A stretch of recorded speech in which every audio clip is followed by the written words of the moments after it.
Hello everyone, welcome back to my channel अलकाज maths world. Now बच्चों, आप देख रहे होंगे कि हम सॉल्व कर रहे हैं एनसीईआरटी एग्जाम्पलर के questions of chapter quadratic equations of class 10th। ठीक है, हम 4 क्वेश्चंस ऑलरेडी सॉल्व कर चुके हैं यहाँ तक। Now let us start with the question number 5। Let's see what is the question. ध्यान से देखते हैं। If in a quadratic equation the coefficient of x is 0, then the quadratic equation has no real roots। अभी देखो यहाँ पे क्या आया था, इसके जस्ट पहले वाला क्वेश्चन देखो। जो गिवन इक्वेशन था उसको जब हमने सॉल्व किया तो हमारे पास क्या था, कोएफिशिएंट ऑफ x का जो कोएफिशिएंट था वो 0 था। ठीक है, यानी कि यहाँ पे जो कंडीशन दिया है बिल्कुल वैसा ही था। The coefficient of x is 0, यहाँ पे वही था, coefficient of x is equals to 0 था। तो हमारा डिस्क्रिमिनेंट जो था वो लेस देन 0 आया, that means no real roots आया। तो यहाँ पे बोल रहा है क्या अगर ऐसा कंडीशन होता है then the quadratic equation has no real roots.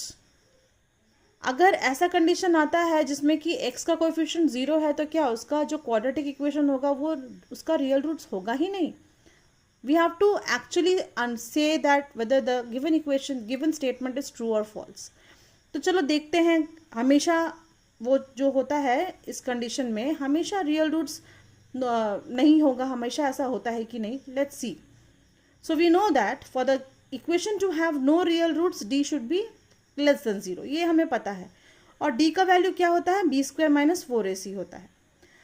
अच्छा, -4ac है। ठीक है, यहाँ पे क्या आया, यहाँ पे -4ac जो हमारे पास था, ये दोनों a भी पॉजिटिव था एंड c भी पॉजिटिव था, तो यहाँ पे नेगेटिव का नंबर आ गया। ठीक है, लेकिन अगर -4ac can still be a non negative number if a and c are of opposite science.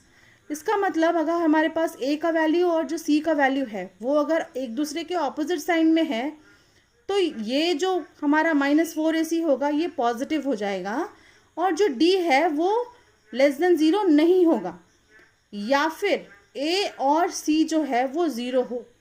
इन दोनों कंडीशंस में हमारे पास जो d है वो नॉन नेगेटिव नंबर आएगा, यानी कि जो डिस्क्रिमिनेंट का वैल्यू है वो ग्रेटर देन 0 आएगा, तब जाके वो हमारा रियल रूट्स होगा। इसका मतलब ये जो स्टेटमेंट है बच्चों वो हमेशा that is not true for all conditions.